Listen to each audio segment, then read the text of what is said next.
Sir, it's just an interview. I just want to ask you a couple of questions. I don't know what happened.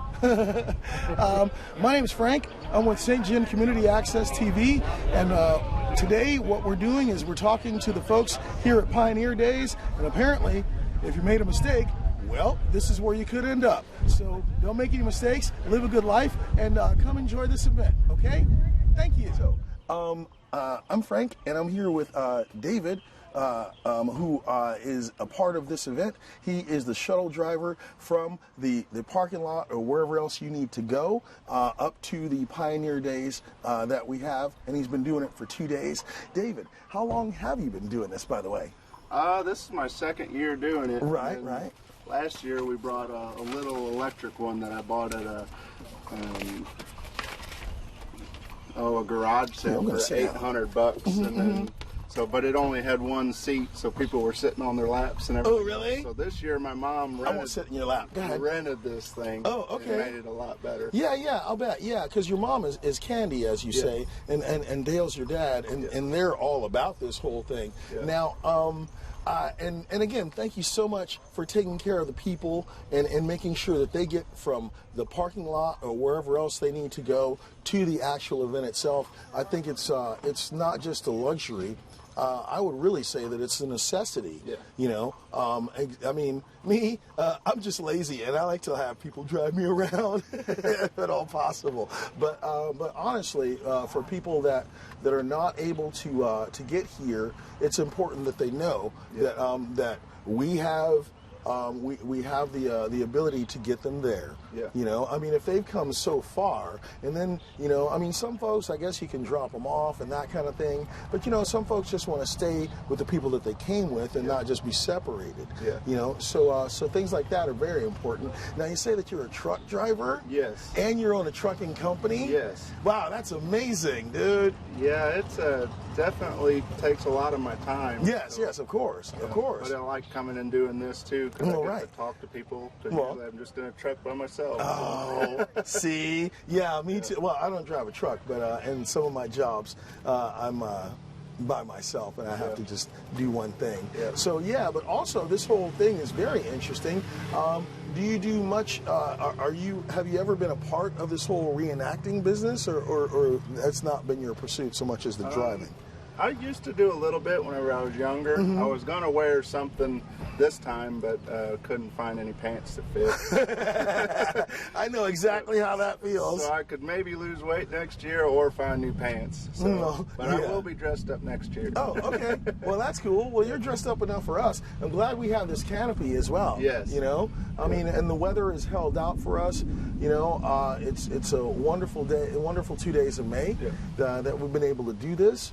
You know, we are going to use your ability and your driving skills and test them out and go up to the thing. Okay. What do you say? Would that be all right? That sounds good to me. Cool. Okay, then. It's a wrap, Charlie. Are you ready? Oh, okay. So, anyway, my name's Frank, and I'm here with...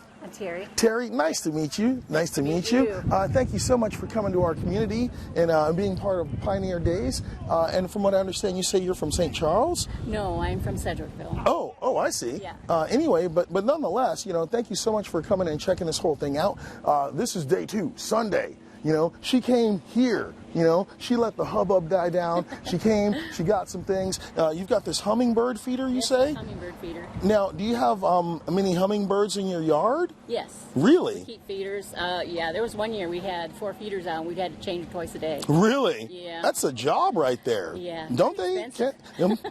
But I thought it's sugar and water, right? I mean, oh, okay. You start... when you buy 50-pound bags, and it's $27 a bag. Really? Yeah. Oh. Yeah. I had no idea. Yeah, I think that's what it is the last time we bought it. I think I'd be like kind of watering it down, give it more water than sugar. Maybe I'd have like 2 hummingbirds. They're like, this guy's got weak sauce. Exactly.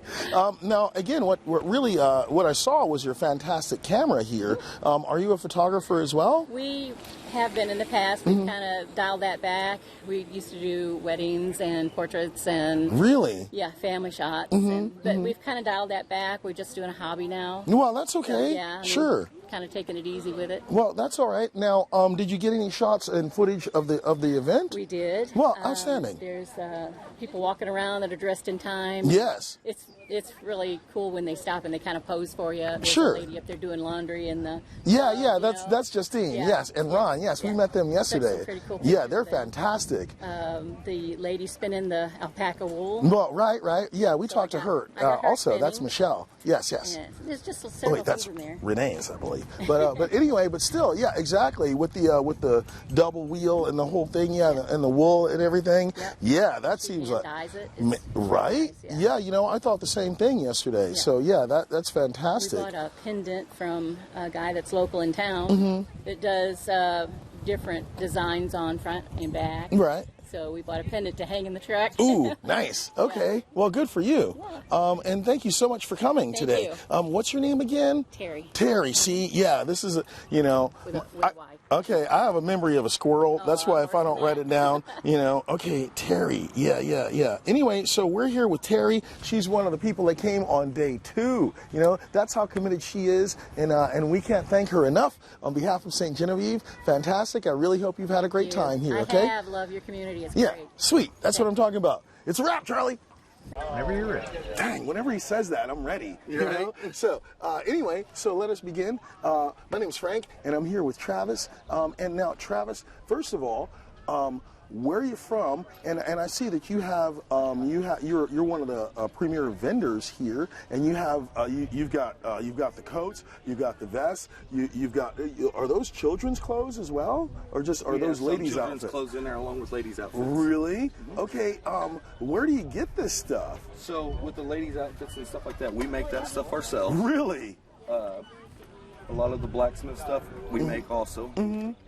All the hand forged knives, the leather bags, I make those. Wow. A lot of the men's clothes, we outsource those to the seamstresses and other people to get that. Sure. We can only do so much. Of course, you of know, course. so- Well, yeah, that's like, it's its own cottage industry, really. I mean, the clothing, I would say, is like one of the most important aspects of Pioneer Days, in order to, but I mean, granted, I guess we have new manufacturing techniques, but nonetheless, so do you have like a brick and mortar store as well? Not yet. We currently work full-time jobs. Yeah, we Both of do. us yet. Yeah, we do. Plus, we do this on the side, which is more. It's a full-time job also. Sure. So we have 2 full-time jobs. So it's kind of a balancing your time act for us a lot of times. Always is, always time management. Now, but speaking of time, so how long have you been doing it, and how did you get into this, man? So I've been reenacting for about 12 years now. Really? I started off doing Mountain Man Fur Trade era, and then the movie The Patriot really struck me, to see all the coats and the clothing and all the accoutrements and arms and stuff like that. Sure. And I thought, that's where my place is, was with the Revolutionary War reenacting. Right. So we started off doing just bags, and a few little things here and there, some weaving, things like that. Sure. And we pick up a little thing here, a little thing there to add to, we just had a little table. Right. And then next thing you know, we've got a full-blown store with everything under the sun inside of it. Well, that's amazing. Well, listen, Travis. So, I mean, your level of commitment right now, ladies and gentlemen, it's got to be like 80 degrees out here. The man's wearing. Is that wool? Yes, sir. It is 100% wool. I can't do it. I mean, what about the vest as well? So that seems like linen. This is linen waistcoat. Yeah. Linen shirt. Linen shirts. I love linen. With linen breeches. I don't have my socks and shoes on right now because it's like 85 Don't degrees. worry, we're doing it from the waist up. I don't have my pants on either. It's fine. But with the natural fibers, it breathes. Yeah, it's all about the wicking, of course, Exactly. So that, because I think that's the thing that they don't talk about is the day-to-day things in the movies. You see the outfits, but how were they able to exist or even move around with these natural fibers and go through their day-to-day lives? But, it really is, about the ability for the material to breathe. I mean, sure, were they tougher people? I don't know. Well, they do believe that I've been told, and I've done some research, that they were going through they call a mini ice age during the Revolutionary War. So it was a climate kind of shift at that point in time. Sure. So the temperatures were much cooler then than we experience now. So, like the highs, they talked about the heat at some of the camps during the summer, and the highs were, well, obviously, I don't know, temperature-wise, documentation-wise, but I've heard, low 80s, upper 70s was the hottest it got throughout the Revolutionary War, through the summertime. Wow. So, it's a different... Yeah. Well, that's amazing. I mean, but that's what I mean is in terms of your dedication to your craft, and also, to your business, and also just getting this out there for folks like these folks. Ooh, they're getting stuff for the kids, no less. Now, what do you have for the kids? So for kids, we have some bird whistles. Ooh. Yesterday we had some cup and ball games, but we sold out of those yesterday, so we don't have any more of those. We try to keep several kids period correct toys for the kids. Sure. We try to stay very true to the time period, and only carry things that they had then. Well, right. Well, that's the whole point. Right. Yeah. We want to showcase many different aspects of the era for people, not only the clothes, but just everything that we can possibly kind of show. And of course, you got to have something for the kids. Yes. Yeah. Well, I talked to Michelle over there. She's got the straw dolls for people from and I think that the simplicity of people's toy relied on their imagination, and also like the cup and ball. That's a classic. That's a classic. Really, I mean, if I were 6 years old or 7, well, okay, at the age of 55, I'd still play with it. We're guilty too. You'll see us in the store sometimes. Because it's a challenge. It's a challenge, and that's what people still hope for. I mean, or these hats, like let's talk about your 3-point hat. Now. The 3-point hat is a standard style, but does certain additions to it mean certain status in the community? With the black and the white cockade, right? That was the Alliance cockade with the French. Oh. So I'm the captain of our local military unit. Yes. We are the Kaskaskia Company. Oh, yeah. So this was what they would have worn on their hat. Oh. To denote that we were in alliance with the French. Right. Because by the time George Rogers Clark was in this area, the French had already joined the Revolutionary War to help the Continentals. So without the French, we wouldn't. We'd have been in a pretty tough situation. Yeah, and they brought the Navy. Yes. Yeah, thanks to Ben Franklin. Yes. Right. Yeah. So, but the white piping around the outside edge was a military thing. Oh, I didn't know that. And then along with the white cords on the inside was a military thing. Oh, I see. Most of the time, the commanders would have had a gold trim. That's deluxe. Right. But that's what commanders are. That's are. what the commanders, some of them are, I see. But the white was more for infantry and just your regular everyday soldier. Oh, I see. Our guys, we do a mix of a Continental line and a militia. Sure. So we have a broad spectrum that we try and cover. We don't cover just one company of the George Rogers Clark Illinois campaign. Right. We try to cover the whole spectrum of people that were with Clark during this campaign. Because it wasn't just people in it was farmers and everybody else. A lot of them from Kentucky and Illinois, Ohio, Indiana. They were from all over. Wow, that actually speaks to the amount of people that we've met, not just vendors, but also the people that have come. They've come from all over in those very areas that you talk about. It's an interesting thing that it brings it full circle, as it were, just to kind of able to be out here, one, to reenact these things, but also to have these same folks, descendants of those folks actually come and revisit this kind of thing. I'm a Sons of the American Revolution. Yes. My ancestor, patriot, fought with George Rogers Clark. Oh, I see. So that was another reason why we do the George Rogers Clark thing, was to pay homage to the original cast. Sure. And not only that, my ancestor was one of them that was with Clark. Okay, well, thank you so much for your time. I have one last question, really. Okay, so given your level of knowledge of the wardrobe and period pieces of the time, do you also supply these period pieces to folks in various other communities and stuff like that? We travel pretty much from here throughout the East Coast, Illinois and Indiana. Right. Illinois, we do Fort Deshar. Oh, right. Yeah. I've been there. Yes. I've thrown the axe. Ah, cool. That's a great event. Yes, it is. If anybody from this area is ever looking for something to do the first weekend in June, right, that's a great event to go to. I'll say. Lots of vendors, lots of camps, usually around 300 to 400 camps. Sure. 20, 30, 40 vendors, somewhere around in there. But it's a great place to come and find the period clothing and period items. Right. And not only that, to see some of the craftsmen and what they're able to do. It's a plethora of artisans on what everybody can contribute to our hobby. Of course. And then we go from there, we go east. Vincennes, Indiana will be there Memorial Day weekend, which is the home of Fort Sackville. Oh. Which is where George Rogers Clark, okay, one of the major battles that Clark fought. What is the name of your vendor shop? Is that it? Second Chance at History? We are Second Chance at History. Okay. I spell slowly. You're fine.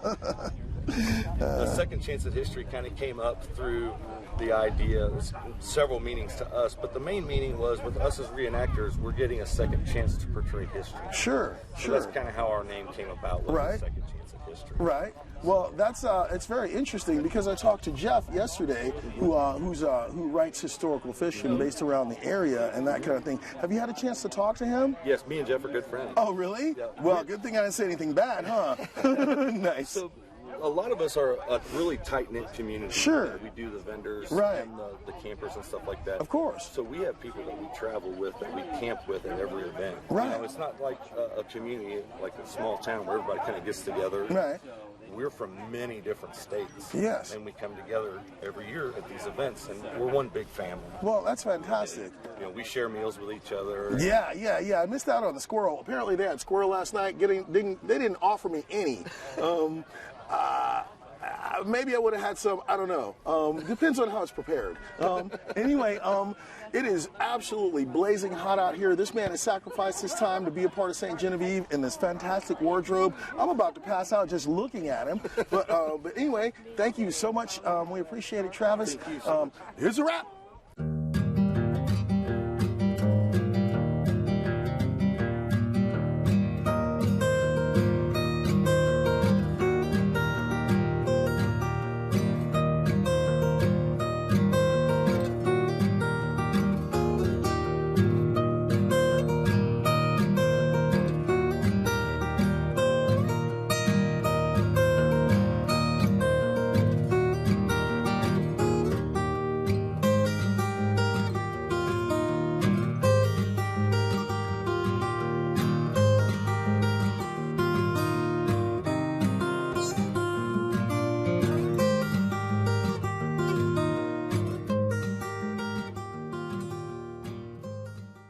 Okay. Thank you so much for being a part of this thing and bringing people to our community,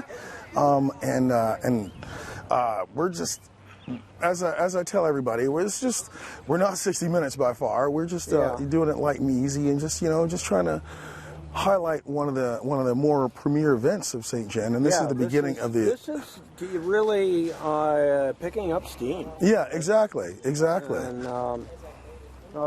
you saw what it was like yesterday. Well, right, exactly. And again, the key thing there was that I work at the Center for French Colonial Life. Oh, I see. I did not know that. Okay, yeah, I'm the director there. Oh, okay. And, we rolling, Charlie? Good.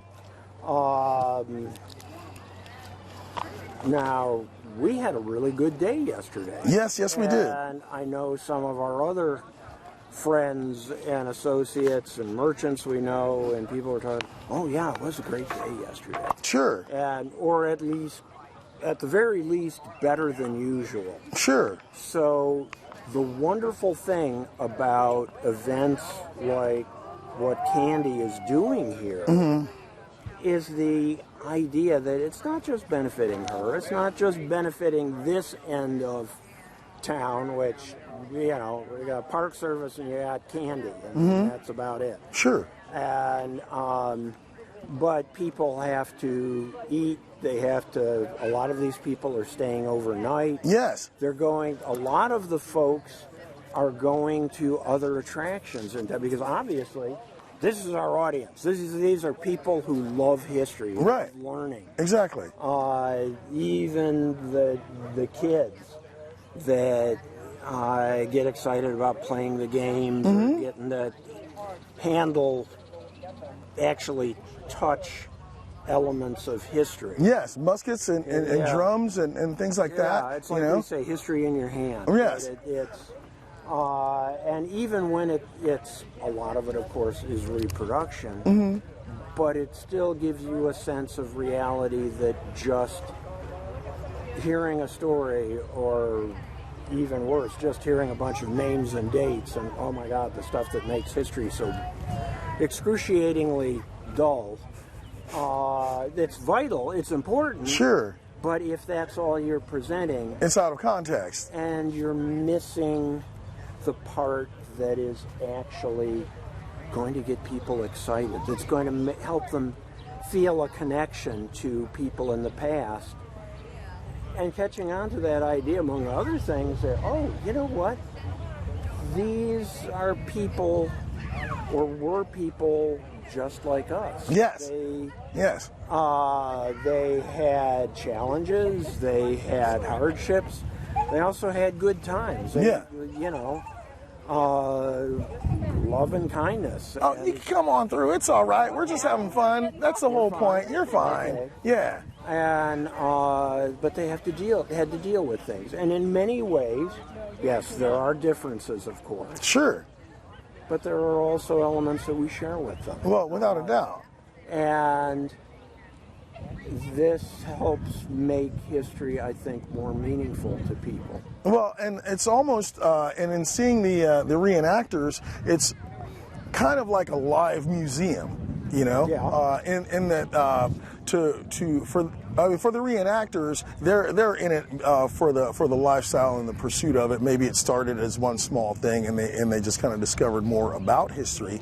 But I would argue that for the people that come here that aren't really that familiar with history, they really do get to, and especially for the kids, it's a hands-on experience, as you say. Yeah. Well, and the reenactors, the living history people that you meet at an event like this. Are going to be the kind who want to talk to people. Well, right. Share stories and material culture and all the stuff that made life in the 18th and 19th century different. But again, with elements that we can share and understand. Yes.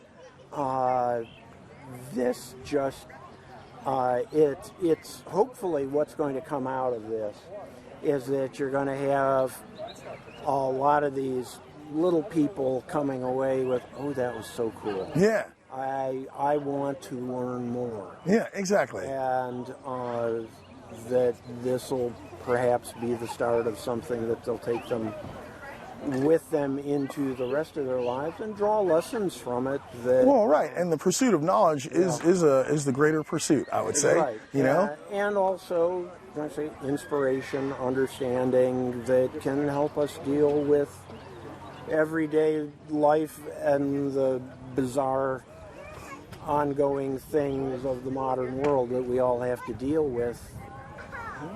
Right. Yeah. And, you know, just a personal observation, as I go around and as I've talked to people, I haven't seen many cell phones out. People may take a photo or two of things, but in the appropriate manner. I don't see anybody walking around texting, looking down, and traveling around. Yeah. They're so enthralled with everything around them, which is kind of, I think, as an important aspect That's of... an interesting observation. Yeah. Right? Yeah. Yes, people are using their phones to take pictures. Yeah.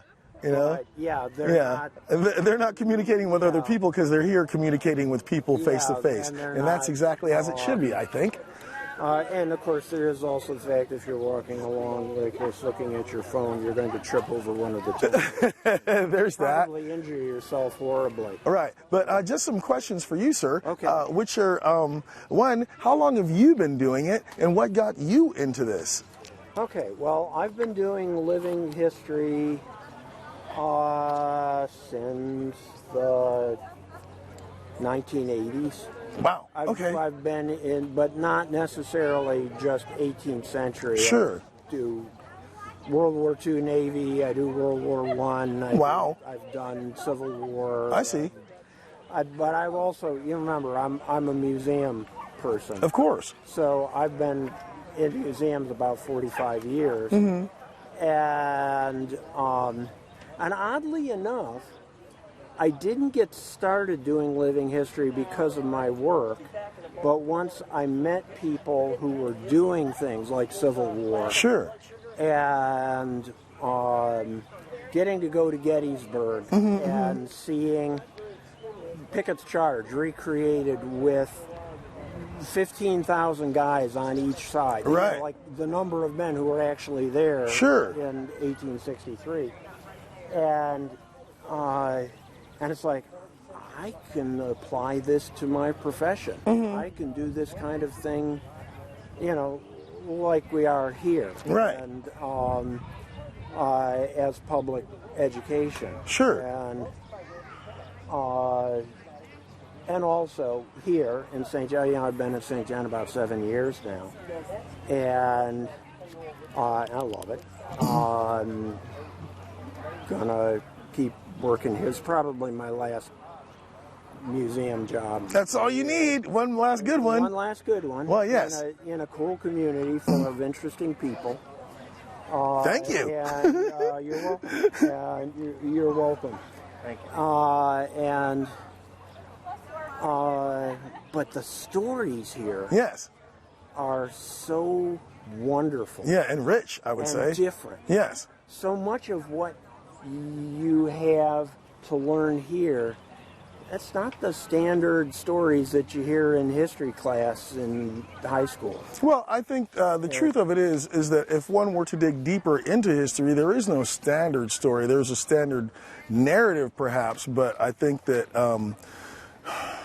that's the interesting thing about history is that the closer you look, an appropriate observation. Yeah. I mean, the deeper you look, the more one realizes that there are layers and perspective that add to the whole thing. There's a thread that goes through it, you know, and that everybody just wanted to live their lives with a level of peace and certainty. But enough about my observations. I observed your outfit, and that's what really drew me to you. Let's talk about this. Well, I'm today.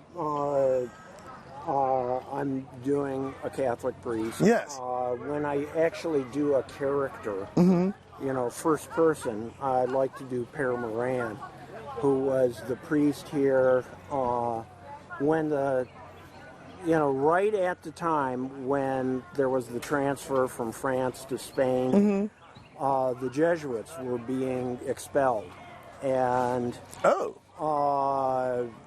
and, you know, there was a number of Jesuits here, and only one of them was able to stay, Père Moran, because he agreed to no longer be a Jesuit. Wow. And so, like, they took them all down to New Orleans, shipped them all back, and he said, please, let me stay. I will go under a different administration. And they said, okay. As long as you're not a Jesuit anymore. Sure. So there was this one priest for all of upper Louisiana and the Illinois country and this area that included St. Genevieve and St. Louis. Yes. Just this one guy. And that is a wonderful story. Yeah, that is. That's amazing. I enjoy interpreting my understanding of his character and character arc. But it also, again, you know, I saw the expression on your face about the suppression of the Jesuits. Sure. Big deal in the 18th century. Very much so. That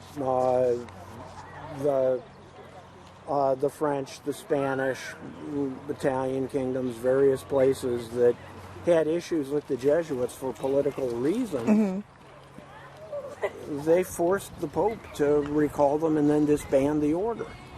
And of course, yes, there were things like then the French government confiscated all their property. Right. Yes, and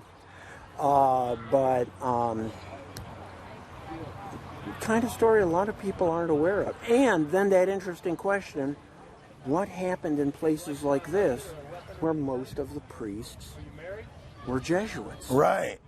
And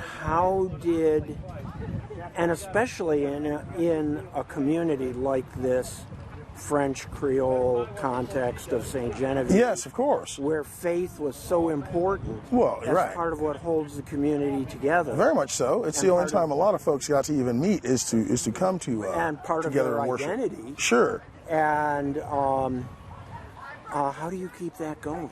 And with one guy who has to travel around to all the different settlements, and it's in a way it's another thing. Like, speaking of things that again, stories that people aren't that familiar with. In 1780, there's the Battle of St. Louis. Yes. That St. Genevieve militia plays a key role in. And you go, well, let me tell you about the Battle of St. Louis. And people go, Battle of St. Louis? When was that? Like several? No. This is in the American Revolution, 1780. Yes. Did you know there was a battle at St. Louis? No. Well, you see, they don't, American Revolution is all 13 colonies, East Coast stuff when they teach it to you in school. Yes. Here's this war in the West. George Rogers Clark has taken the Illinois country, and actually they're attacking Cahokia the same time they attack St. Louis. Yes. And the Spanish are helping, and then people go, oh, whoa, wait, the Spanish? Aren't the French? Oh, no, the French aren't in charge here anymore, and they gave it to Spain. Oh, and you get these blank expressions because this isn't the stories that people, that narrative that they are usually taught. Right. But it's remarkable. It's wonderful. It really is. And it's incredibly inspiring as well. Speaking of inspiring, you are an inspirational figure, and thank you so much for being a part of it. Well, again, the whole idea, there's lots of groups, lots of people working together. There goes Candy right now. Yes, Hi, yes. Candy. Hi, Candy. Yeah. Are we on candid camera? Only when you're here. Okay. Nice. Again, the whole idea that she and her friends like Ron and Justine Yes, yes. have put together this event that's not just benefiting this part of town, but everybody. Well, that's what we hope to do. And we need to do more of these things. Well, we certainly will be. And it's like we say, every event doesn't have to be jour de fête. No, it does not. We'll get to that another time. Yeah. A lot of good events and a few great events, that's a nice pattern. I think so as well. Yeah, so again, I think the goal here is to help everybody, help the community, and also, we're having fun while we're doing this. Ooh, So. Hey, Doug. Hi, how are you? Pretty good. Well, thank you again, Jeff, for your Okay. time. We're Been going to a go check out pleasure. somebody else, some other Thanks, folks. Charlie. Yeah, so Okay. sweet. Yeah, All we right. really appreciate it. Well, we got to go take care of some other Okay, duties. all right. Enjoy the rest of your afternoon. You too. A very important component of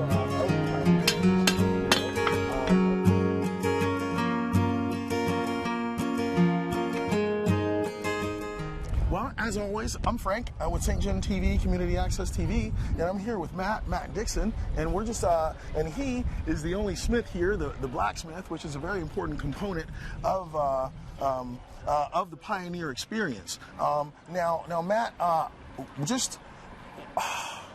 I don't even know where to begin. I mean, because it's such an important aspect of society that they have metal and tools for so many things. You've got the pots, you've got the utilities, you've got the weapons. What would you say is one of the most important elements of smithing, one of the most important tools, or something like that? Naturally, all the tools that we have are important because without the tools, we can't make the items. I suppose so. So we start with the tooling, and then basically the smith was important because they could make our wagon parts. Right. We could make parts for our guns. Oh, right. Any cooking utensils. Sure. So we was the element for survival. We could We can make our items to cook with, you know, to eat with, to hunt with. Sure. You know, to build our homes. Man. Blacksmith made their nails. They made the parts for the wagons. Right. You know, so very important to the community. The community wouldn't succeed without one. Wow, you know, I mean, it just makes me really realize that that was just such a central aspect of the community. I mean, you have the farmers, you know, and you have the militia and all these other things, but I think that I would dare say that the Smith kind of ties it all together, you know, one could argue. Now, just in terms of you and your business here, how long have you been doing it? I'm going on 7 years with this. Really? Yes. Really? So, wow. And I enjoy it. Yes, yes. I mean, it's fairly cool out here for me. I mean, it's just a nice, cool 70-something degrees. It definitely isn't the thing you want to do in the summer. Oh my goodness. You know, it gets goodness. very hot. August and July are brutal. Right. But you still got to do it. Right. It didn't matter. Yeah, you know. Had to have the tools. Yeah, I have a friend of mine. I have two friends that are in concrete and one in asphalt, and they say you got to embrace it. I don't know. Hot with it. You just, oh my goodness. Yeah. Oh my goodness. You get hot with it. Now let's talk a little bit about well, one, what you're making. Two, what you're making it with, and the process of making it. Now, what are you making? So what I'm working on is one of the pieces for this 3-piece campsite here. So this will actually be the top rail for this. Sure. I'm working on this eye here. You know, so we'll shape that, and how we do that, we've got coal in here. So we're heating this coal up, light it, and then this is forcing air to the coal. Sure. So this is our fuel. You know, our fuel is the oxygen. Our oxygen, and then we got the coal as our fuel. So as I feed more air to this thing will get hotter and hotter, and I can actually weld in this. Really? So I could actually combine two pieces of metal together to make a fire poker or anything that I need to weld together to make solid. You know, so I could take two pieces, weld them together. So by heating this up, this makes this steel malleable. Sure. You know, by being malleable, we can put it on the anvil, shape it to whatever shape we need. Right. As soon as we start losing color, we're losing heat, we lose that malleability. So I have to go back to the forge, constantly back and forth. So if you're doing something really intricate, you know, you could heat 20, 30 times. You know, so it's really, you know, especially on a windy day like today. Yes. You know, or if the anvil was cold and we was in December, you know, the blacksmith spent a lot of time just standing over the fire. Wow. You know, because he had to get that steel hot. Sure. The anvil's cold. As soon as I touch that anvil, it sucks the heat out of the steel. Right, and it's already cooling down and stopping the process. Once it cools down, you can't move it. You know, so it's just like beating on cold steel. It's not going to move. So right now, today is kind of optimal conditions for you to be making stuff. You know, the wind will slow it down. Sure. You know, so as soon as I pull this out, you know, the wind's already attacking that outer layer of steel. You know, which as it cools down, it's going to produce that scale. You know, so as that's splashing, you know, that scale on the outside is what's cooling down first. Right. So that's what starts to flake off. So when you do that, you're actually losing part of your metal as well. Now you've been doing this for a number of years. What got you into this? I mean, this is like one of the, I would say, I mean, I think I'd rather be a weaver of some sort than somebody that I like the is idea, you know, to take a straight piece of stock and make it to what you want. Right. You know, if you see something that you want to make out of it, make a tool, you know, and just be able to be, you know, where you could say, I need a pair of log tongs, you know, like these here. Yeah. You know, I need a pair of log tongs for my fireplace. Oh, right. You know, so you go out and you make your log tongs. Oh, these are very cool. Look at this craftsman work. Look at this. Look at the fine detail of the curve of that kind of thing.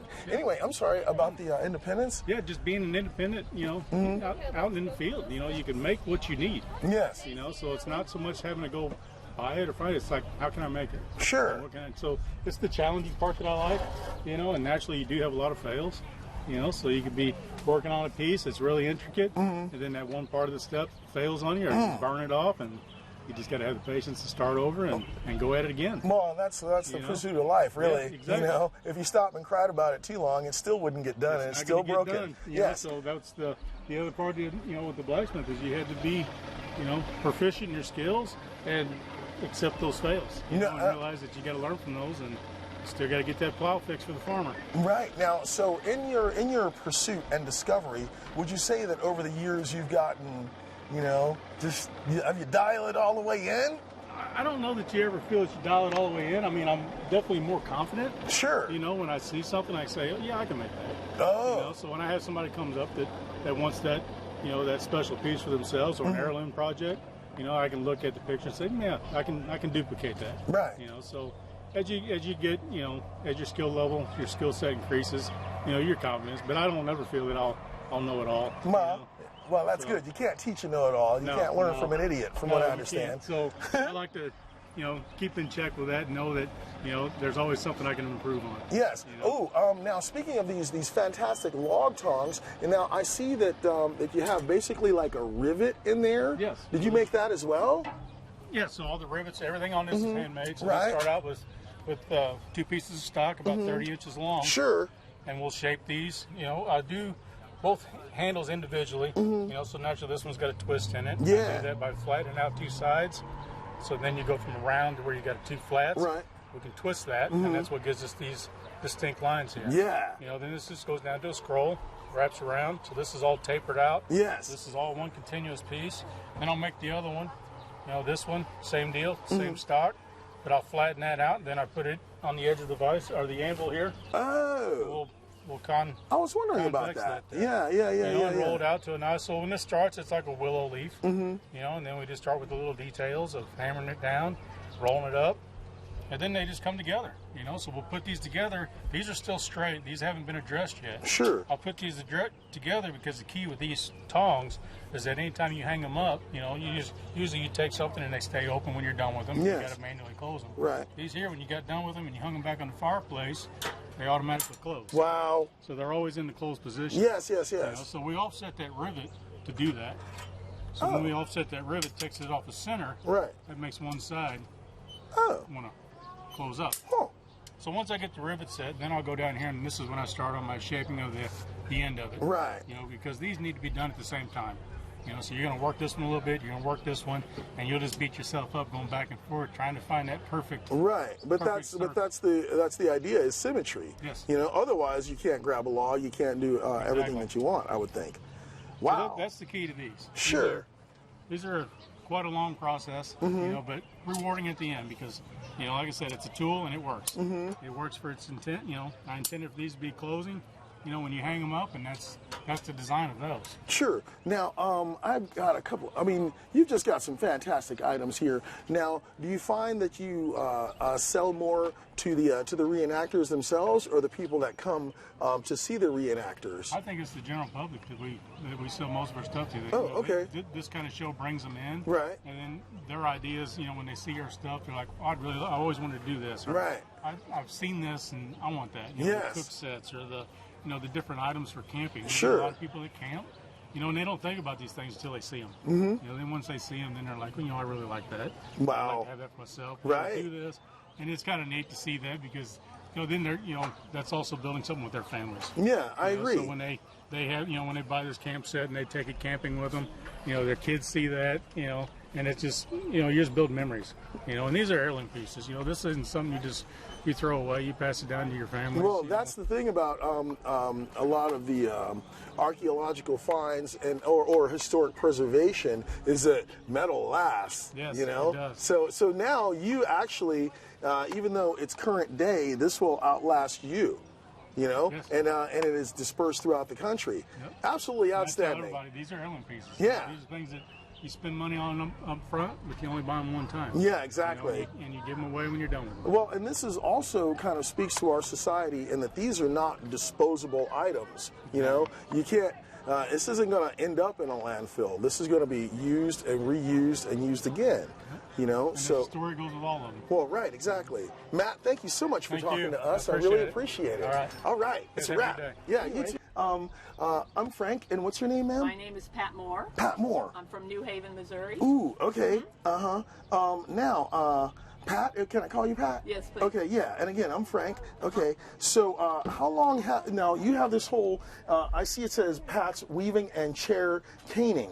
What exactly is chair caning? Chair caning, it's the older chairs. You'll see the seats that have all those holes in it, and you weave the bottom of those seats. They're very old chairs that I repair. People have them in their homes, and they get a hole in them. Right. Or the cane breaks, and then I recane them for them so they can use them. Oh, okay. Yeah. Well, that's a very important preservation. I mean, a lot of times they're family heirlooms or just their favorite chair and that kind of thing, and they're able to just get refurbished by Most you? of the time they're heirlooms. Now, how long have you been doing that? I started weaving baskets in 1999 in Florissant, Missouri, at my church, St. Mark's United Methodist Church. A friend A lady came to our church. My friend said, "You want to learn how to weave baskets?" And I said, "No, Kathy, I really don't. I have way too many hobbies." Well, she talked me into it. Yeah. I wove baskets from January until August, and in August, my family moved to Washington. After I was there a couple of years, the school district of Washington where I worked was looking for someone to teach a class for adults, so I started teaching basket weaving. Wow. And that was in 2001, and I've been weaving ever since then. I've woven about 4,200 baskets in my 25 years. Sure. Yeah. Sure. Yeah. Now, let's look at some of this fine detail of the work that you have here. Well, first of all, what materials do you use? I use reed. Okay. Reed is a product that comes from Indonesia. Sure. It's a real soft wood, and it soaks up the water faster than oak does. Okay? And then, as you can tell, this looks real white, but the baskets over here, I have stained them so that they look more like oak. And I stain them on the inside and not on the outside. So the stain soaks through, but not real evenly, so it looks like wood. Well, that's all right. I guess that's the whole point of it, really. Yeah. You know? Now, but just say like this, you have like, is that an indigo dye or what's going on there? Yes, it is a dye. I dye all of my materials except that this is variegated, which means it changes color. So it goes from green to blue to purple. But the other dyes, I dye myself at home in a big cooker. Right. Yeah. I mean, and this then is weave it in. this has got to be one of your prized pieces. I mean, look at the braid here, and then the wrap around. I mean, this is just. I mean, let alone it speaks to the sturdiness of it. Charlie, get a look at the inside of this thing. You see that? You know? So that's so you can take 2 bottles of wine to your party. Oh, that's all you had to say. That explains the grape leaves. Oh, lovely. Absolutely lovely work. And are these like, I see you got a hummingbird car there. Now, these are hummingbird houses. My husband's friend that he went to high school with makes these. And so we sell these as well. Oh, well, that's nice of you. Yeah, they're made out of wood. They're made out of hardwood. Sure. And then he puts polyurethane on it so you can hang it out, and the hummingbirds build their nest inside of the little house. Right. I mean, and in the winter, when it's not outside, you can use it as an ornament on your Christmas tree. Oh, right. Yeah. I mean, look at this. This is only about the size of my, well, yeah, I don't have a big hand, so it's about the size of one's 4 hand. 4 inches by 1.5 inches, I would say. I mean, absolutely outstanding, or... Now, that's made with an old, you know what that is? Potato masher. Oh, yeah, so it is. The handle is a potato masher. Oh, okay. Because I tried to use some older things to put in the basket. Sure. Just because they were woven a long time ago. Well, you've just got some lovely work here. I mean, and look at the size of these baskets. Or even this one, it's got it's got modern rivets and all of that, but it just looks so sturdy. Yeah, it's a quilt basket. I usually take my quilts at home, roll them up, and then can put 4 or 5 in the basket. Well, fantastic. Yeah. And then that one on the end is a step basket. Ooh, look at this thing. Look.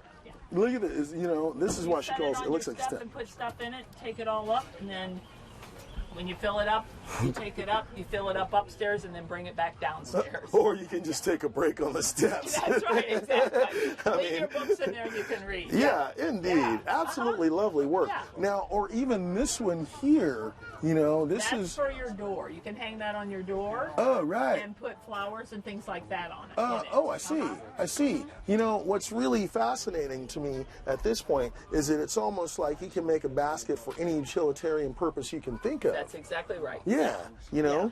And baskets were one of the first crafts that were ever done. Very important. You got to carry it, don't you? That's right. You got to get it there somehow. Yeah, exactly. Right. And I also teach basket weaving. Oh, I see. Out of my home. I have a studio in my home where I teach basket weaving. I have about 75 students that follow me.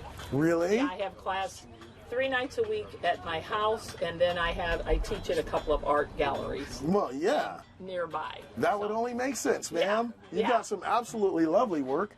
Thank you for taking the time to talk to us. Appreciate it. Yeah, all right. yeah, without a doubt. Thank you for including me. Yeah, well, without a doubt. Okay. You're on the list for sure. All right. Thank you. Thanks, Charlie. It's a wrap. Oh, okay, I'm Frank, and this is John, and this is Valerie, and they are making marbled paper. So I'm sorry, please continue. Oh, I'm sorry, I didn't realize we were rolling. Oh, yeah, see, that's exactly right. It's all right. ongoing process. The shop never closes. So we're actually doing an old process developed in the Middle East. Right. In the Middle East, they were putting things together and were being inspired by earlier forms of this. Right. So this is middle 1400s. Okay. So 1400s, Turkey, Iran, in that area. And what makes this different from the earlier versions of this is we're using a thickened water.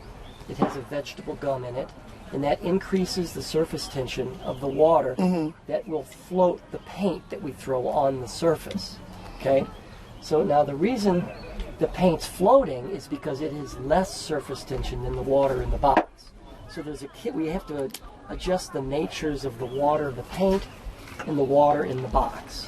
So the box water has starch, so it's not as wet as water, really. Right. Now the paint has liver bile in it, and bile is a natural detergent. So that natural detergent has changed the paint to kind of slip across the surface of this thicker, more viscous surface. John, you know, you make it look like art, but it seems like it's actually science, really, you know? I mean, you know? It's very much science. Now, how do you know how much of the ratio of what to put in where? Well, I mean, is that just something you discover over time? Yeah, over time. Okay. And another thing we discover is it doesn't always necessarily work. Well, yeah. You know, like today it's a hot day and it was dry. And so that means we have to put a little extra detergent in the paint or bile. Sure. A little bit more adjustment of things. Wow. So we always have to adjust to our environment. And that's how it's always been. Because we're using what has always been used. There's nothing modern here at all. So we're kind of experiencing what the original marblers were experiencing.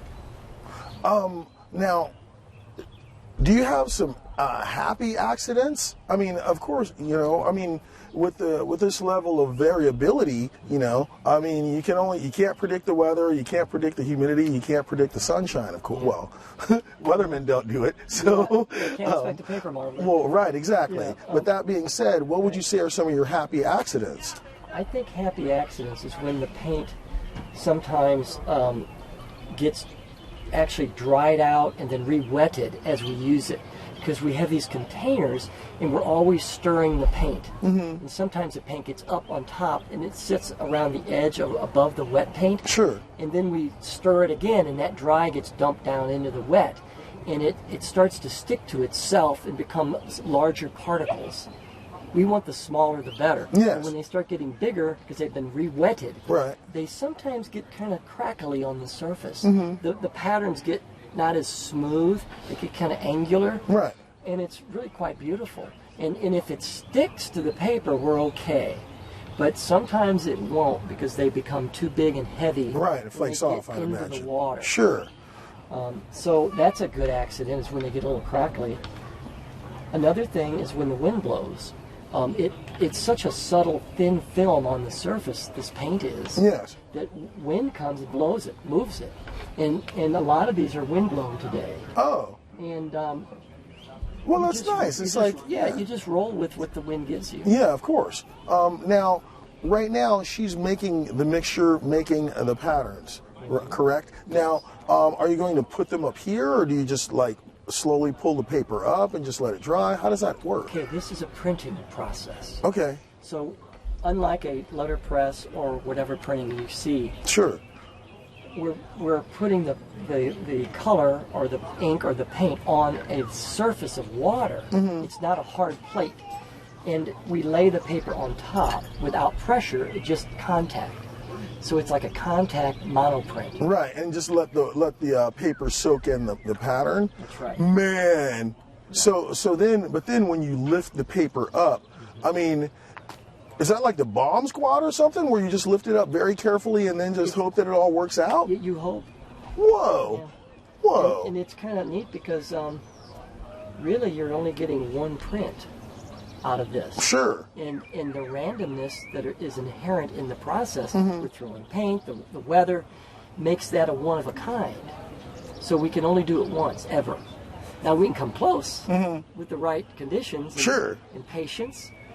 We can make them very similar over and over again. Yes. But never exact. That's impossible. Well, that's life, isn't it? And that's the whole point of it, I think. You've told me about the process and what it is and that kind of thing. Let's talk about how you guys got into this and how long have you been doing it? And where are you folks from, anyway? Well, I'm from originally St. Louis, and I was doing shows in St. Charles, and Valerie showed up, 12 years old?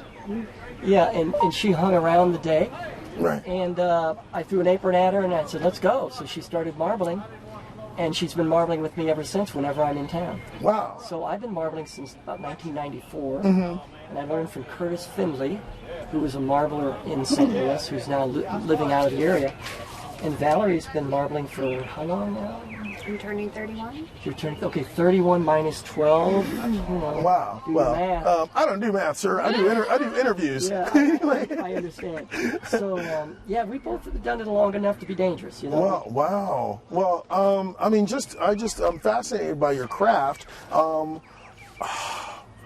Have you done like larger pieces than this table size, or is this kind of like your standard size? This is a standard European 18th century size. Oh, I see. But often we do twice this size.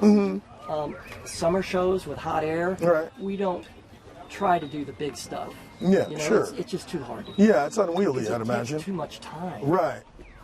There's the Ooh, look at that. Look at that. That is the one time you get. You don't get that again. Yeah. So that's one shot. Now Valerie's removing that thick starchy water we talked about. Yes. That it was floating on. Yes.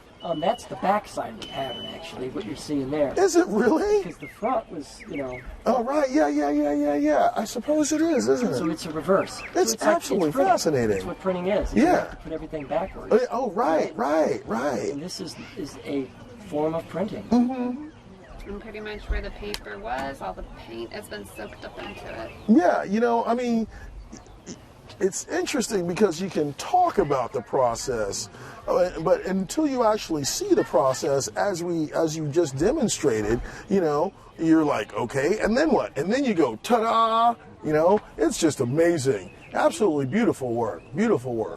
And a lot of these you've made here at Pioneer Days. Well, fantastic. Thank you so much, John. Thank you very much, Valerie. Lovely to meet you both, and thank you for coming to our community and being a part of it. But actually, hold on, Charlie. Let's talk some more about what goods you have available. Okay. Yeah. Okay. Paperartisan.com. That's what that is. Yeah. That's hilarious. Only in that, you know, you're using an antiquated form of printing, and you have a website. That is exactly as it should be. Yeah, we use some high tech here. Well, yeah. That's the past meeting the future. You know. Yeah. Outstanding. But yeah, ooh, look at those boxes. This is a little box with a cloth interior. Ooh. Oh. And so this sort of thing was not very common, but it was common to see the paper on the inside. Right.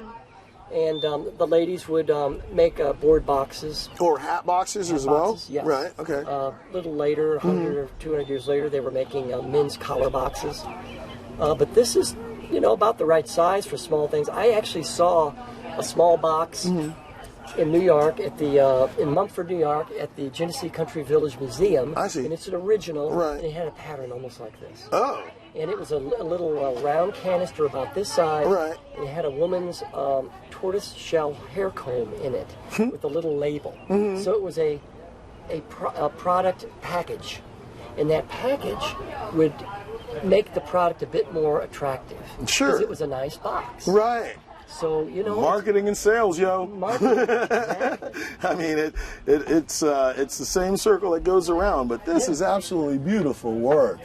You know, I mean, I understand the randomness of it, but the intricacy and the detail and the process that it takes to actually get the randomness of it is just, you know, it's breathtaking, really. You know, if I might. Oh, sure. Yeah, and I see that you have your little sticker in there as well, huh? Mm-hmm. Nice. Yeah, like a Smith or anybody else, you have to like have your work labeled. Otherwise, nobody knows who did it. Gotta have a label. Yeah. Right. Yeah. This is amazing. So this is just tip of the iceberg. I mean, product was designed. And it's heavy though. Yeah, it's. I built it just about from scratch. Really? But the thing about this is a product is enhanced a little bit with the decorative paper. Of course. Okay. Yes. So you don't really have to have a decorative paper, but it's that much nicer. Yes. You know, it's human. It's an aesthetic quality that we like. It makes us happy, right? Yeah, indeed. And everything from harpsichords to little boxes and furniture and even matchboxes.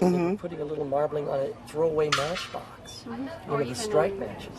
Counterfeiting measures and historical purposes.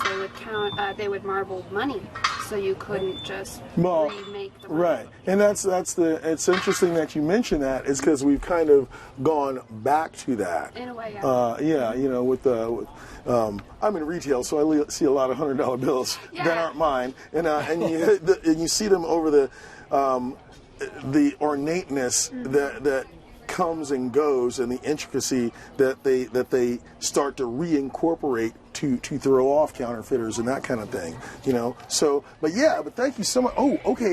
Man, it's like the longer I stand here, the more questions I have. Yeah. So, what are these little tines and stuff like that? These are rakes, so we would use these to make specific patterns. Oh, right, so we would tie our paints and stuff, and then we would distort on purpose by pushing and pulling and stretching the paint to create an effect or design. Right. And each one will be different in size. So you can do little swirls, you can do zigzags, or certain brocades where it's like you can create things that look like flowers in small acclamations, or variety of different things. Well, absolutely amazing. Thank you so much for your time and explaining it to us. I have a friend of mine who has a shop in town, and she does acrylic swirly swirls and that kind of thing. You know, I mean, this is modern. I mean, but you guys just, you know, outstanding. You know, so thank you again. Thank you. We appreciate it. I hope you've enjoyed St. John during your time here. Every time. Cool. All right. Yeah. Well, we'll be doing it again next year, I hope. Okay. Hopefully we'll be here. Sweet. Okay. Guys. Thank you.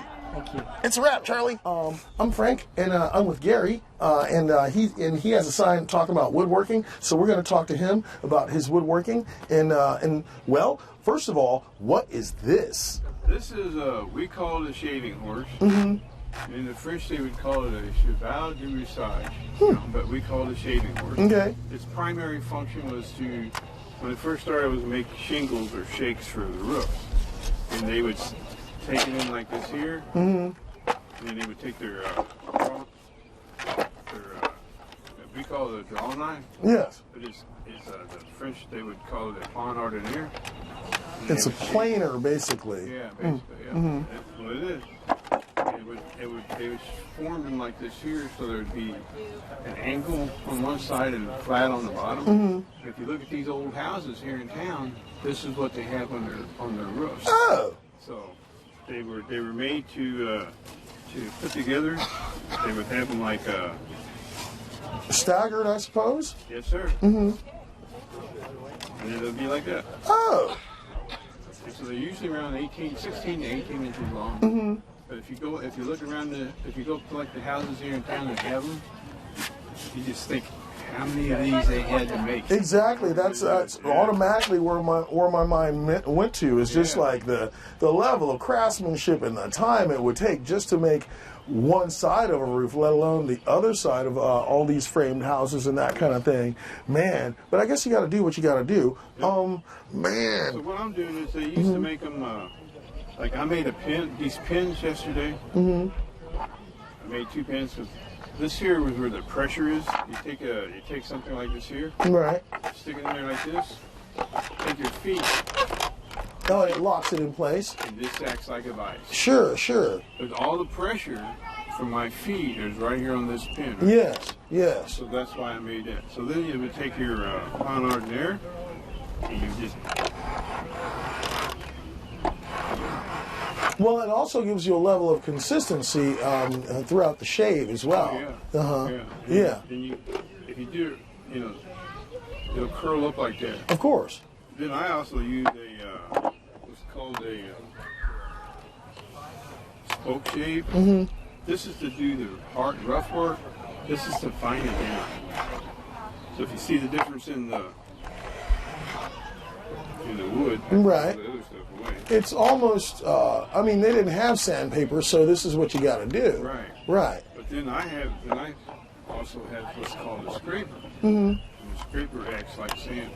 So like you feel like a piece of feel how the roughness is right there. Ooh, right.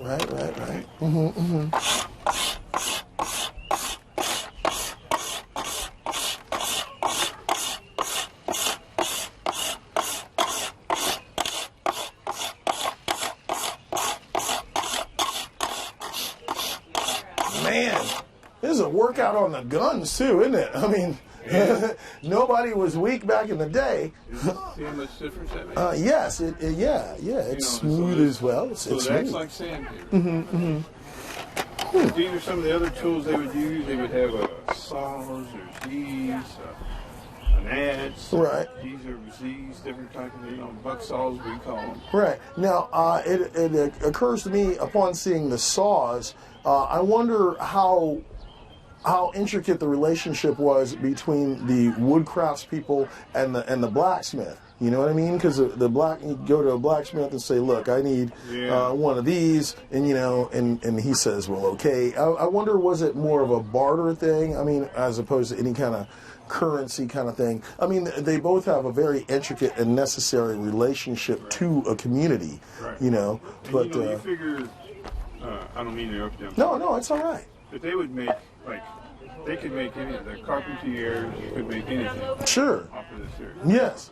Like handles for your tomahawks, handles for your adze, your axes. Right. Just anything. Right. And now, what is this device called again? This is called a shaving horse. A shaving horse. I see. Okay. Yeah. Now, did you build this? Yes, I did. Yeah. Wow. Now, is this? I mean, is it up to spec? I mean, it seems. I mean, I don't know. I don't know if it's holds period. me up, so, it's Nice. Well, I got online and typed in plans for shaving horses. And so this came up. This is a Swedish version, a Swedish model. Oh, I see. And so, because what they say is, when you make it for yourself. So this part that I'm sitting on is the same height that I am, around 6 feet. Oh, okay. That gives you the correct proportion so that you won't be wearing yourself out. Well, right. It's ergonomic, really. Ergonomic. Yeah. So the main thing they said is you want to make the working part, this part here, out of oak, and this part here, this spot, out of oak or some other hardwood, because this is the stuff that you use to wear out. Right, and that's also, I would say, that has to be the sturdiest to hold everything else. Right. Well, makes sense. Listen, Gary, thank you so much for your time. Thank you. We really appreciate it on behalf of St. John TV. Yeah, likewise. Okay, Charlie, I think it's a wrap. Thanks. Okay, my name's Frank with St. John Community Access TV, as I've said before, and we're here with Tom, and where are you from? And so I see that you are a potter. Are you a sculptor as well? I am a sculptor and a painter. Oh, okay. So I am all three. Wow. Yeah. Wow. So, okay. Actually, I love pottery. I do a lot of pottery, and I teach pottery. But more formally, I'm a painter, so I do a lot of painting. Really? Yeah. Oh, wow. Well, I guess we're privileged enough to see you do something out here. Thank you so much for coming to St. John and being a part of Pioneer Days. Well, where are you from? I live in Webster Groves. Okay. Yeah, so not too far away, about an hour away. Yes. Yeah. Okay. That's where my studio is. Okay. Well, we're going to put you down as a painter, but you're definitely so you've just got many skill sets. How long have you been throwing on the wheel, as it were? I've been throwing on the wheel for about 23 years. Really? Yeah. Wow. And before that, I blew glass as well. So. Okay. Kind of leads itself into throwing on the wheel. Now, but painting is as a two-dimensional component that will always be lacking as opposed to such a tactile experience of putting your hands. You know, it's so dynamic to have a wheel and have it in motion. You have to get the timing right, and then it becomes a static thing and you throw it in the kiln. Just hats off to you for doing it. Anyway, so you've been doing it for 23 years. Do you feel that? And thank you for bringing some of your fine pieces out today. Did you make those? How long ago did you make some of those? And what would you say is your premier piece over there? I mean, I don't know if I have a premier piece, but they're all within the last year or so. Wow. Okay. Yeah. Okay. And I think I've really been enjoying kind of what I consider Art Nouveau looking kind of flutes that are in everything. Sure. Yeah. Well, people drink a lot in this community, so they could always use cups. That's always nice. Absolutely. Coffee. Coffee, that's what I meant. Yeah. So Tom, let's talk to us about this whole process. First, you got to wet the wheel, then you got to put the thing down, and then do it. Ooh, it's like the movie Ghost, but only not. He didn't know what he was doing. He knew what he was doing. Oh yeah, exactly. Exactly. Wow, and this is not a mechanized wheel either. No, it's not electric. This is a kick wheel. Yeah. Kind of keeping with the the genre of the day. Yeah, sure. Oh wow, I forgot all about this. So I gotta get it in the center first. Mm-hmm. A little bit takes a little bit longer without electricity. Yes, it does. But it still gets done. Mm-hmm.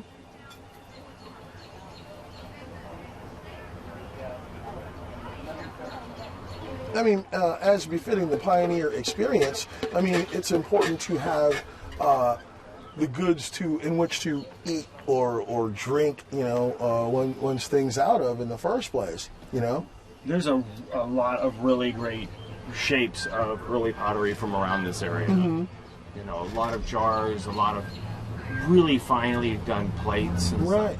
Right. And a lot of textural stuff. I love the textures that they add to their ceramics. Well, I mean, flourish is just important in terms of artisan and craftsmanship in the first place. You know, it's kind of your stamp, as it were. I mean, wouldn't you say? Yeah, your aesthetic. Yeah, exactly. Yeah. Exactly. For sure. Although, that being said, do you think that there's...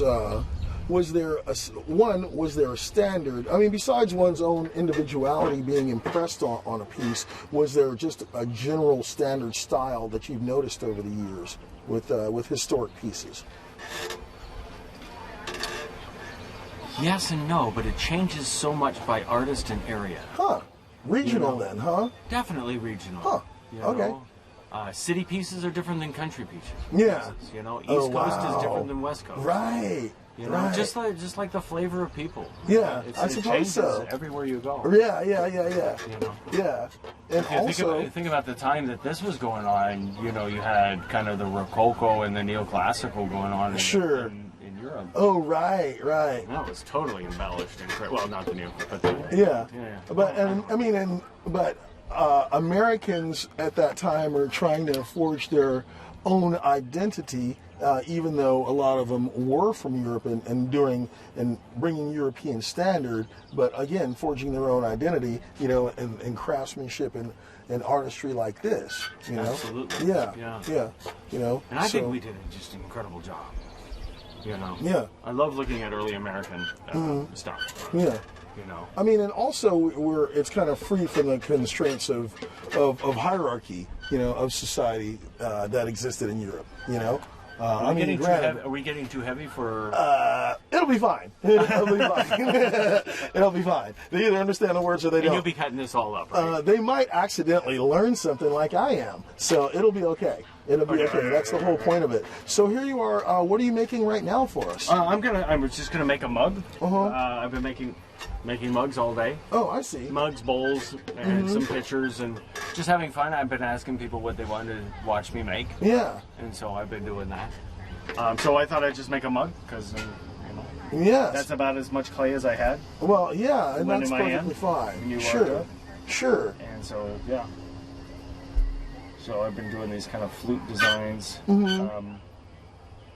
And thinking of that embellishment, I very much enjoyed that.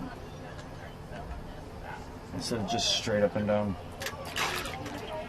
I was thinking that in the morning, you know, it's like reading the cereal box. You want your brain to go someplace. Yes. You know, and be occupied. And I think, you know, having a mug that has some texture, has some interest to it, gives you someplace to go. It does. It does indeed. You know, and then a homemade mug or a handmade mug made by another human being is totally cool. Not that I'm anti-AI, but handmade mugs. You have a kind of a human connection that I love. Well, yeah, that's the whole point of such artistry and craftsmanship, is to be able to see the hand of the maker, you know, and it also kind of puts you in as you say, a different frame of mind, you know, and it's all part of the human experience, I would say. Absolutely. I don't know anything. Oh. Yeah. More than you let on, for sure. Yeah, I would, you know, think about, you know, if someone's in a bad mood and they're making a mug, or a good mood and making a mug, how that would be different. How you would know. You would know. I think you would know. Well, I think, but that's also the beauty of expression, you know, and the importance of expression is, you know, one's frame of mind and one's state of mind as they make the thing, you know. Maybe I would get out my angry mug when I'm feeling angry, you know, or my calm and soothing mug when I just want some tea and not ale, you know. Yeah, exactly. Yeah, so, but even I think sometimes the artist doesn't even know that they're putting those feelings into their pieces until it's done. Well, yeah, that's the conscious, the unconscious meeting the conscious. I mean, you're consciously making something, but unconsciously, the reason that you're doing it at the time comes through in the end process.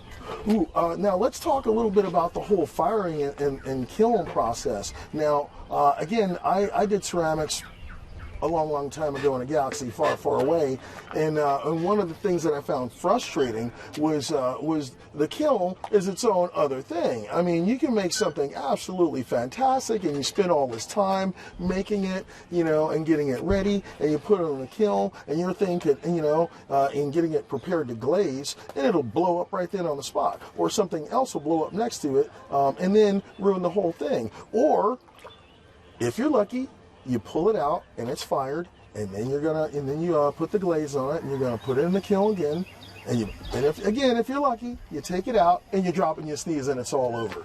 That's so true. You know, I mean, just that level of frustration just always did get to me, but that's maybe because I'm clumsy. Isn't that the beauty of it, though? The more and of life? more you fire, the more and more you know what blows things up. Sure. And you could, you know, yeah. if clay's too thick, or you put it in too wet or too early, or you Right. fire it too fast, and it doesn't let the moisture evaporate or burn out, then you blow them up. Yeah. But, you know, over, you know, years of doing it, you know, I blow up fewer and fewer pieces. It's usually when I'm in a hurry and I really push the edge. Mm-hmm. And say, I got to get these done, and then I blow something. Yeah. So really, that, you know, but the process is absolutely beautiful. And one thing, as going from a painter to a ceramicist, it was difficult. Is that a lot of it is unpredictable. What is actually going to come out of the kiln, you don't know. I did like that. Yeah. Yeah, but as a painter, I controlled everything, and I could always make another decision. Yeah. In ceramics, that's in the kiln. Yeah. We're done. Yeah. I like that part of it. Yeah. I mean, I like the finality of now it really is out of my hands. But again, or even the randomness of, okay, you can apply the glaze, you know, and say this is about the shade that I want. This is, you know, is the color that I want, and then fire it, and I hope that it works out, you know. So, okay. So, what would you say are some of your largest pieces? I mean, not that you brought here, but what are some of the largest, more intricate pieces that you've developed over the years? Oh well, every piece is unique. Sure. There's not one over there that's like another. I mean, I have a series of bowls, but even those have different patterns. Right. So, anything that I developed I do like narrative pieces that I've gone in and thrown something else at them, you know, so they're almost a story in a way. Sure. I do a lot of teapots that way. But this is more my calmness, you know, just making pieces. I understand. Yeah, I kind of mastered the wheel, but I don't think, and I didn't realize, again, this is high school, and I was just so ginger with it in the time, and I was just impatient with it. I like clay and the malleability, and I like the tactile experience, you know, very much so.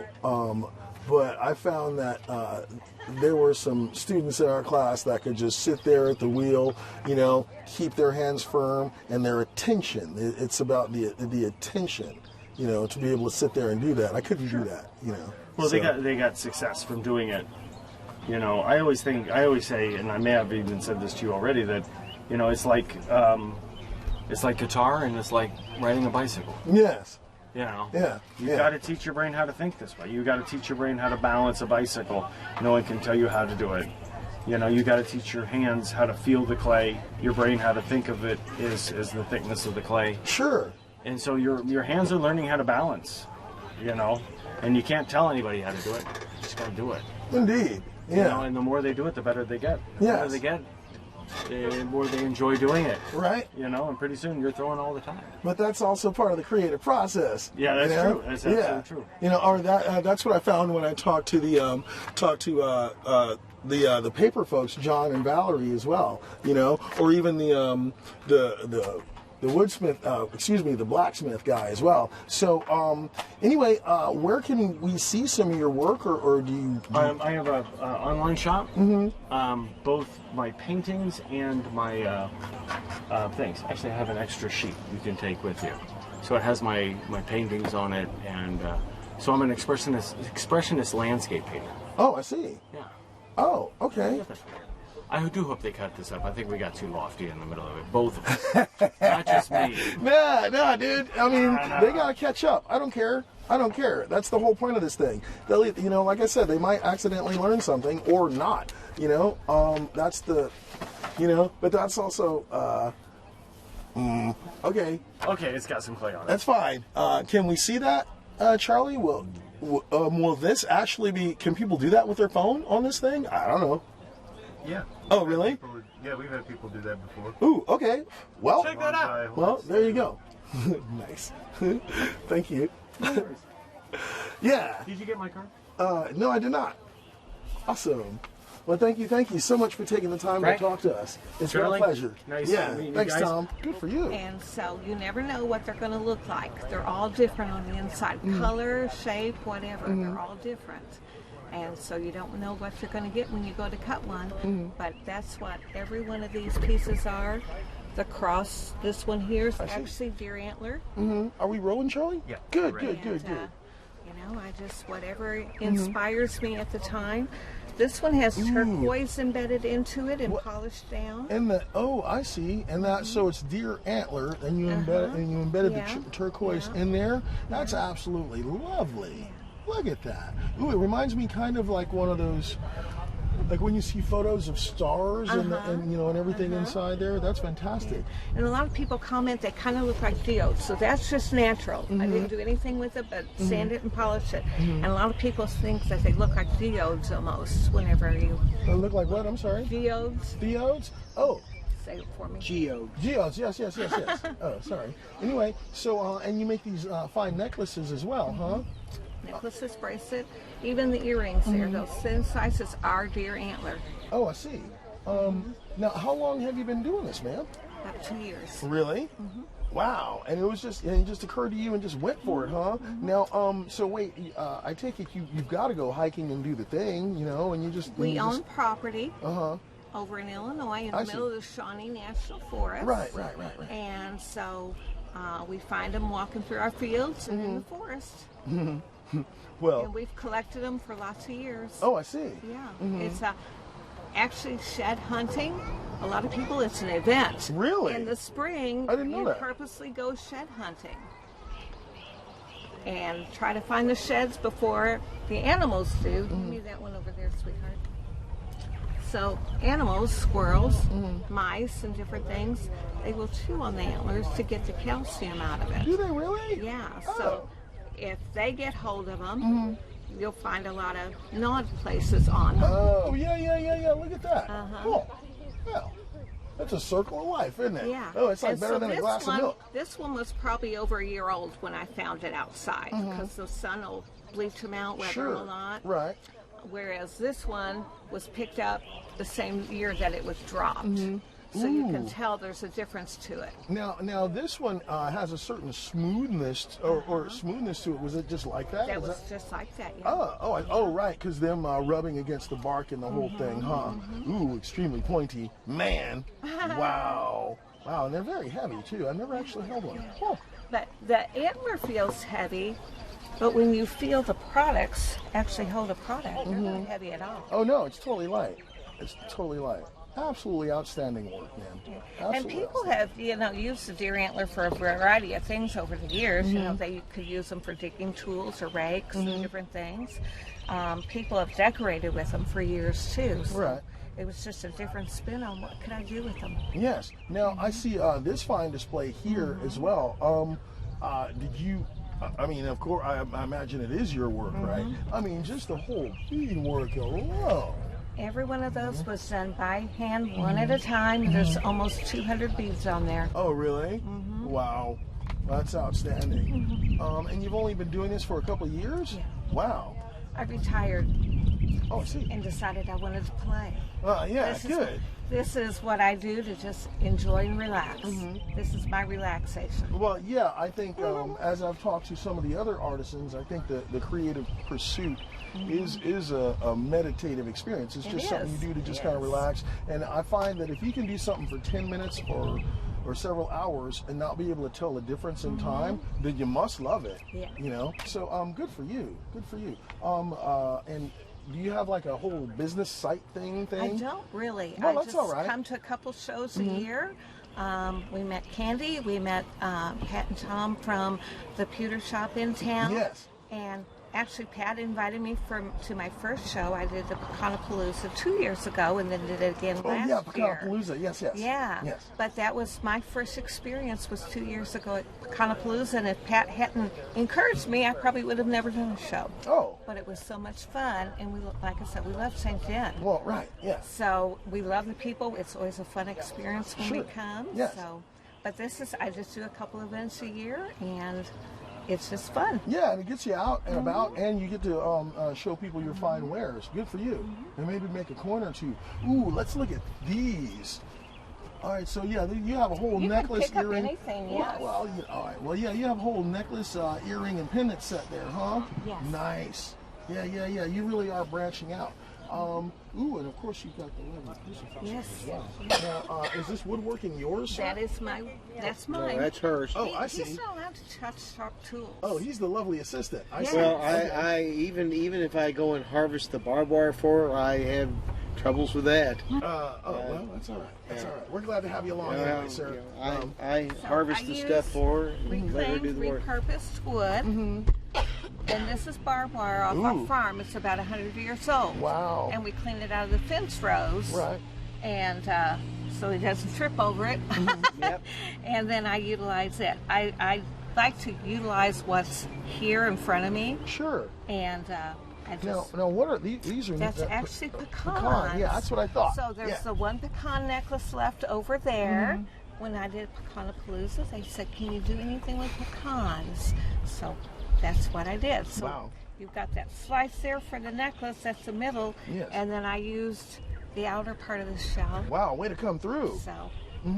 Now, when you cut the pecans like that, how did you not have it shatter into a million I did pieces? a lot of them. Okay. Well, yeah. You know, every 2 or 3 were successful. Sure. I guess everything really is trial and error. You know, only so much. You know. Yeah. Well, this is some lovely work, ma'am. Thank you so much for your time. Thank you. Yeah, I'm here with Linda and Javon, and they make this lovely artistry, and they're here in St. Jen. Thank you again so much. Thank All right. you. It's a wrap, Charlie. Hello. My name is Frank.